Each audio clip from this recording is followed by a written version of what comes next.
Hello students, आप सब कैसे हो। आज मैं आपके साथ डिस्कस करने जा रही हूँ टाइप्स ऑफ फाइनेंशियल एनालिसिस कि फाइनेंशियल एनालिसिस आपको पिछली वीडियो में बता दिया कि फाइनेंशियल एनालिसिस किसे कहते हैं, तो उसके कितने टाइप्स हैं वो मैं आज आपके साथ डिस्कस करूँगी। चलो स्टार्ट करते हैं। Types of financial analysis on the basis of material use, कि मटेरियल के बेस पर हम जैसे होता है ना, मटेरियल होता है कि कुछ मटेरियल होता है कि जो एक्सटर्नल लोगों को, बाहर वाले लोगों को मटेरियल पता नहीं होता, इंटरनल है ना। जैसे कि कोई बहुत सारी जो डॉक्यूमेंट होते हैं जो बाहर वाले लोगों को नहीं पता होते हैं ना, उस मटेरियल के बेस पर। तो यहाँ पर एनालिसिस दो टाइप का होता है। वो भी एनालिसिस करते हैं, ऐसा नहीं है, उन्होंने कंपनी में इन्वेस्टमेंट करनी होती है, कंपनी को लोन देना होता है, वो भी अपनी इन्फॉर्मेशन के बेस पर कंपनी में इन्वेस्टमेंट करते हैं। तो उनको कौन कौन सा मटेरियल वो यूज़ करते हैं, ठीक है, वो भी एनालिसिस करते हैं। Under this category the financial analysis can be two types, external analysis and internal analysis. Internal analysis का मतलब आप नाम से ही समझ गए होंगे। एक्सटर्नल एनालिसिस कौन करते होंगे, जो कंपनी के बाहर रहते हैं, ठीक है। और इंटरनल एनालिसिस मतलब जो कंपनी के अंदर रहते हैं, उनको के पास तो सारी इन्फॉर्मेशन होती है, ठीक है, वो मटेरियल के बेस पर एनालिसिस, ठीक है, on the basis of modus, है ना। In this category two types होता, एक तो हॉरिजॉन्टल एनालिसिस हो गया और vertical analysis. Horizontal analysis, vertical analysis मतलब कि जैसे कि हमारे पास एक ही प्रॉफिट एंड लॉस अकाउंट है और बैलेंस शीट है, उसकी डिफरेंट, जैसे सेल का, जैसे ऑपरेटिंग एक्सपेंसेस का सेल के रेशो, नॉन ऑपरेटिंग एक्सपेंसेस का सेल की के साथ कंपेयर करना, मतलब कि आपस में आइटमों का कंपेयर करना, एक ही है ना। और हॉरिजॉन्टल मतलब क्या हुआ, जैसे दो बैलेंस शीट है उनका आपस में कंपेयर करना, है ना, हॉरिजॉन्टल एनालिसिस हो गया। नेक्स्ट है हमारा on the basis of firm involve, जैसे इंट्रा फर्म एनालिसिस और इंटर फर्म एनालिसिस। इंट्रा मतलब फर्म के अंदर, फर्म के अंदर अपनी ही आइटम्स का आपस में, जैसे हो सकता है इसमें काफ़ी कैटेगरी आ जाएगी, हम इस महीने का कंपेयर पिछले साल के साथ करें, इस साल का कंपेयर तो पिछले साल के साथ करें, तो इंट्रा फर्म एनालिसिस हो गया।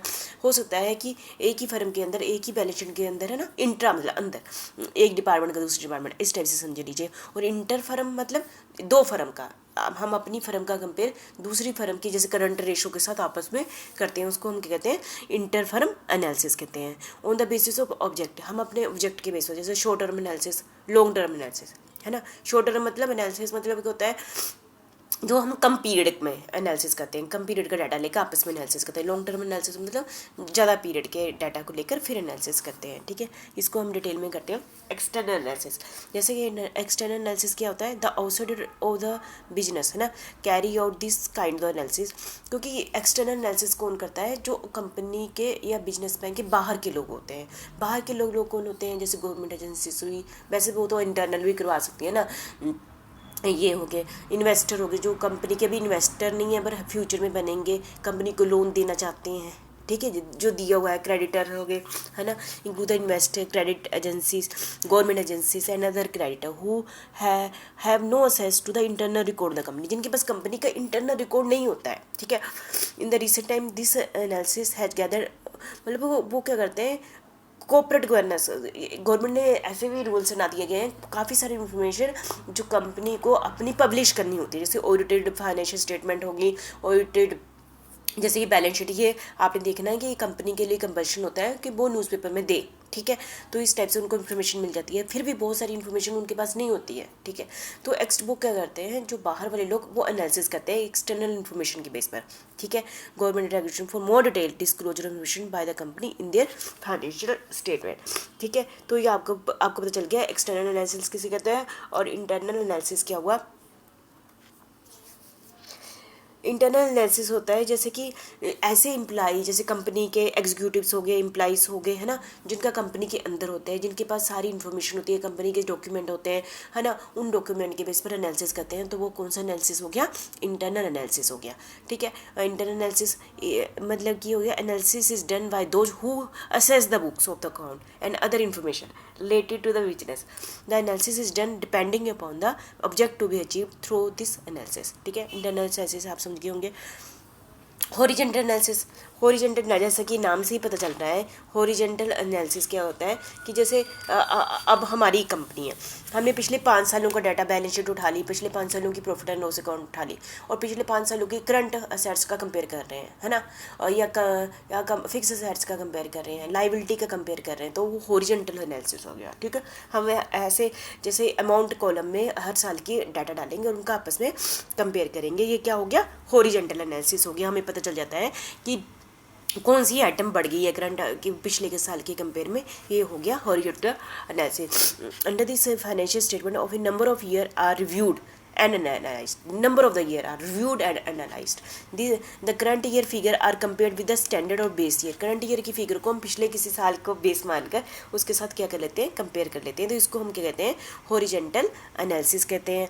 ठीक है, वर्टिकल एनालिसिस, जैसे कि मैंने पहले भी कहा था, वर्टिकल एनालिसिस जैसे आप एक प्रॉफिट एंड लॉस अकाउंट उठा लो, फिर हम ये सोचते हैं कि सेल का जो सेल है डिफरेंट टाइप के प्रॉफिट है उसका कंपेयर कर लेते हैं, डिफरेंट टाइप के एक्सपेंसेस का सेल के साथ कंपेयर कर लेते हैं। तो ये कौन सा एनालिसिस होगा, वर्टिकल एनालिसिस हो गया। Under this type of analysis study is made of the quantitative relationship of the various item in the financial statement on a particular date.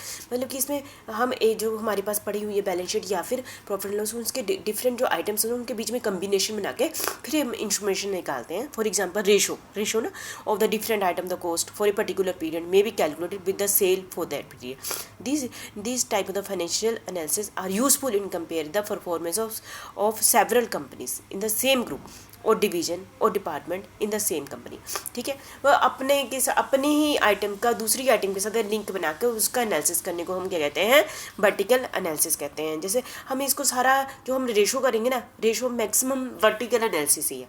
अपने पूरा टॉपिक वैसे तो +2 में पढ़ा ही हुआ है ना, तो इसलिए समझ रही होंगे। रेशो में हम कहते हैं ना करंट असेट्स का रिलेशन इसके साथ इससे साथ, ये सारा क्या है, वर्टिकल एनालिसिस ही आ जाता है। नेक्स्ट है हमारा, मैं जो इसके मेन हेडिंग है वो मैंने पहले ही आपको स्लाइड में बता दी हुए हैं।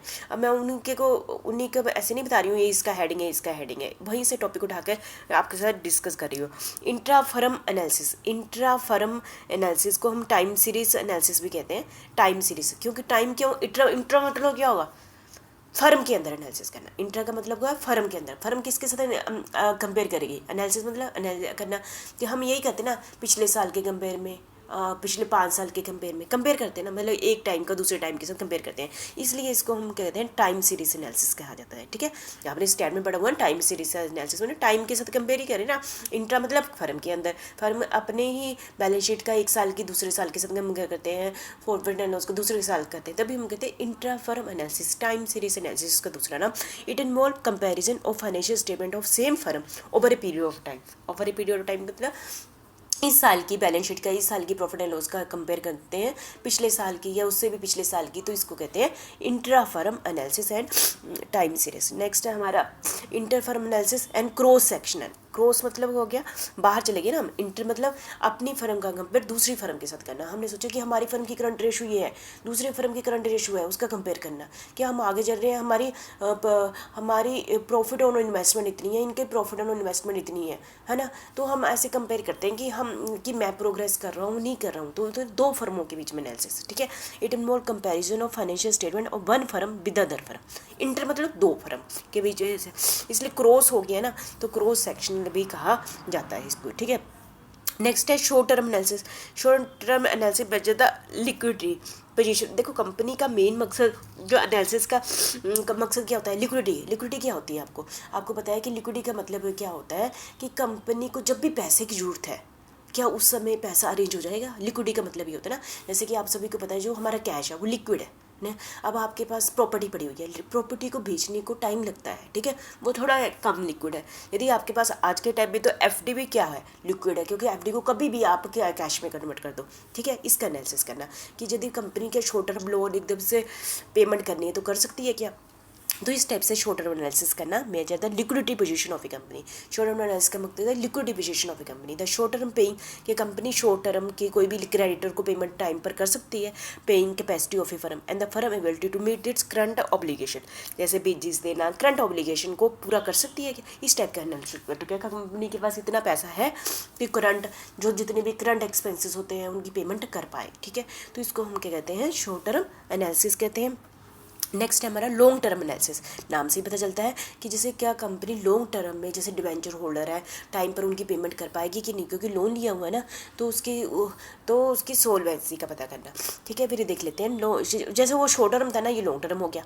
Long term analysis involve the study of firm ability firm की क्या कैपेसिटी है to meet the interest cost, कि कंपनी टाइम पर उनको इंटरेस्ट दे रही है, या repayment schedule of the long term obligation. Long term obligation में क्या आता है, लॉन्ग टर्म में हम क्या डिवेंचर होल्डर को पैसा उनका वापस कर देंगे, लॉन्ग टर्म में क्या हम प्रेफरेंस शेयर होल्डर का पैसा वापस कर देंगे, क्या रेगुलर हम उनको डिविडेंड या जो भी देते हैं इंटरेस्ट दे रहे हैं। ये सोल्वेंसी को बताता है। ये क्या है, लिक्विडिटी अलग चीज़ होगी। लिक्विडिटी होता है कि दे देना, और सोल्वेंसी क्या होती है कि पेमेंट कर किसी को करना। सोल्वेंसी बहुत ही इंपॉर्टेंट होती है, ये कंपनी की रेपुटेशन का सवाल होता है। यदि हम बदनाम नहीं हो जाते कि इसने लोन दिया, जैसे अपने फ्रेंड से ही नहीं, इसने 10 दिनों से वापस नहीं किया, ठीक है, तो उसकी जो पर्सन जो कंपनी नहीं कर पाती उसको इंसॉल्वेंट डिक्लेयर किया जाता है। सोल्वेंसी का फ्यूचर में का भी बड़ा फर्क पड़ता है। यदि फ्यूचर में यदि आप टाइम पर किसी की पेमेंट नहीं करते तो फ्यूचर में आपको कोई लोन नहीं देगा, ठीक है।